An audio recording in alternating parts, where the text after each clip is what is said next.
Salam sejahtera Malaysia, denyut nadi suara rakyat bergema di channel ini. Jangan lupa tekan butang subscribe, like dan share. Malaysia kita punya, cintai Malaysiaku, kita jaga kita.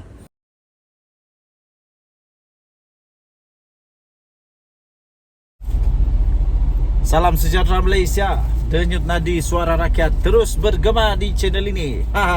Selamat tahun baru. Tidak lama lagi, tidak sampai lagi 2 hari. Besok, lusa tahun baru. Okey, tuan-tuan dan puan, saya ingin ucapkan bilion terima kasih kepada semua yang sudah tekan butang subscribe, like dan share.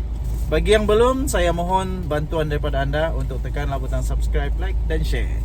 Komen banyak-banyak. Dan juga bagi yang ingin menjadi member dalam channel ini, saya ingin ucapkan selamat datang.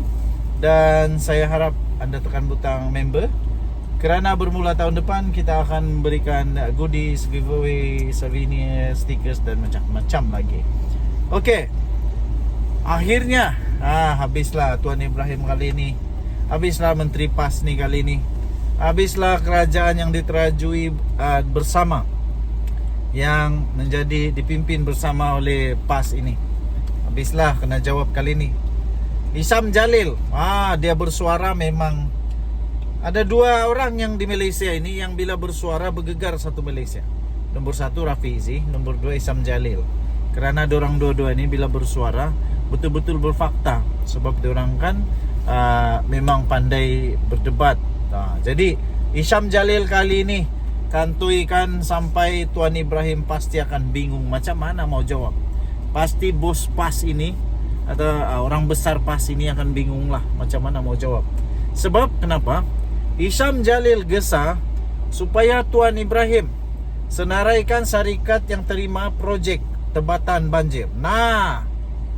Habislah. Ramailah orang yang akan menggelupur kepanasan. Ramailah orang yang akan rasa risau, bimbang, kalut, pilut, apalagi kidut. Kali ini apa tidaknya kalau disenaraikan nanti, senarai syarikat-syarikat yang terima projek tebatan banjir ini, memang ramai yang akan kantoi.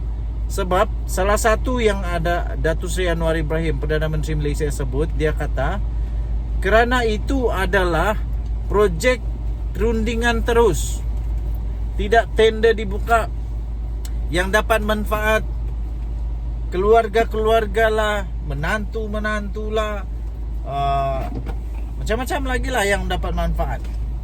Jadi akan kantoi lah ramai nama kali ini. Ramailah yang akan takut. Siapa punya menantu, siapa punya anak. Timbalan Presiden PAS Datuk Tuan Ibrahim Tuan Man digesa untuk menyenaraikan syarikat yang menerima projek tebatan banjir secara rundingan terus ketika Kerajaan Perikatan Nasional.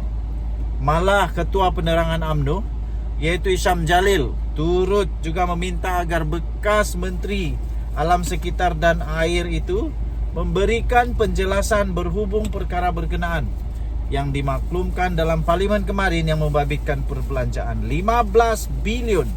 Banyak ni 15 bilion ini. Kepada siapa 15 bilion itu diserahkan? Kasih senarai, kalau berani kasih senarai. Kata Isham Jalil, ketika kerajaan PN sebanyak 28 daripada 39 projek tebatan banjir telah dianugerahkan secara rundingan terus. Maksudnya hanya ada 11 saja yang bukan rundingan terus. Siapa yang dapat rundingan terus itu? Kenapa diorang dapat rundingan terus? Kenapa yang 11 lagi tak rundingan terus? Ada rundingan dan ada tidak rundingan. Itu yang membuat lebih banyak persoalan. Kata Isham Jalil lagi, perkara ini telah dimaklumkan di parlimen semalam. Katanya menerusi hantaran di Facebook beliau pada hari ini. Menurut Isham, projek bernilai besar itu, lebih daripada bilion itu, melibatkan banyak kerja-kerja kejuruteraan awam yang mana ramai kontraktor biasa pun boleh melaksanakannya. Tetapi kerana adanya kontroversi, kenapa perlu dibuat juga projek rundingan terus. Sedangkan masih ramai yang layak.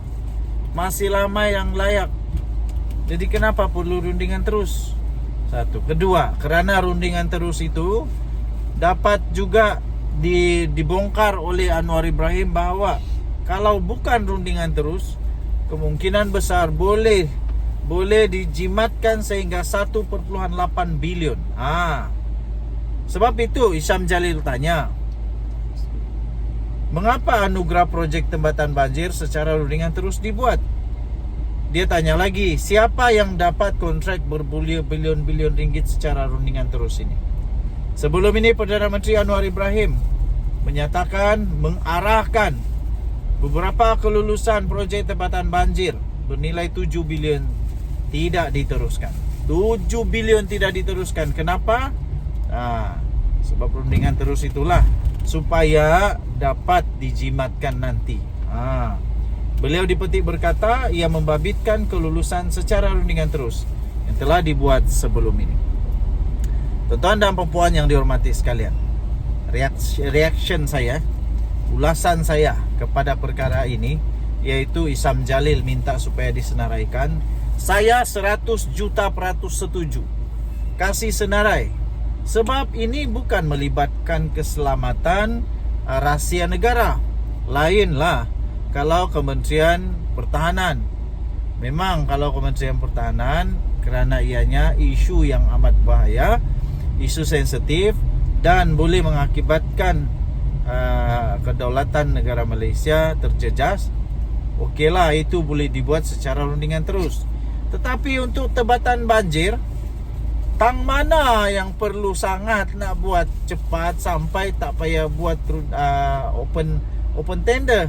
Tang mana yang terpaksa nak buat sangat sampai tak ada cara lain, kita nak kena buat rundingan terus. Rundingan terus. Orang utara kata rundingan terus. Di mana yang perlu buat sampai begitu? Kenapa? Dan saya setuju kasih senarai itu nama-nama yang dapat itu projek.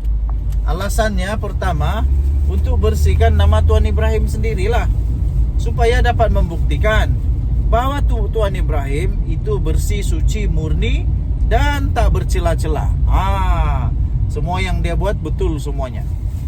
Itu yang pertama. Yang kedua, untuk membuktikan kepada rakyat bahawa kerajaan Perikatan Nasional adalah kerajaan yang jujur, seperti yang didakwa oleh Muhyiddin bahawa dia adalah jujur Perdana Menteri yang tak makan sesen pun duit rakyat. Jadi buktikan dengan cara senaraikan itu semua, kasih tutup mulut si Anwar Ibrahim, Perdana Menteri kita. Kalau betul bahawa itu tak ada masalah, biar Datuk Seri Anwar Ibrahim terbukti salah. Buktikan dia bersalah. Buktikan Anwar Ibrahim bersalah. Kalau tidak, there must be something wrong somewhere. Bukan susah pun kalau hanya untuk senaraikan sahaja siapa yang dapat projek rundingan terus itu. Kita jumpa lagi, bye-bye.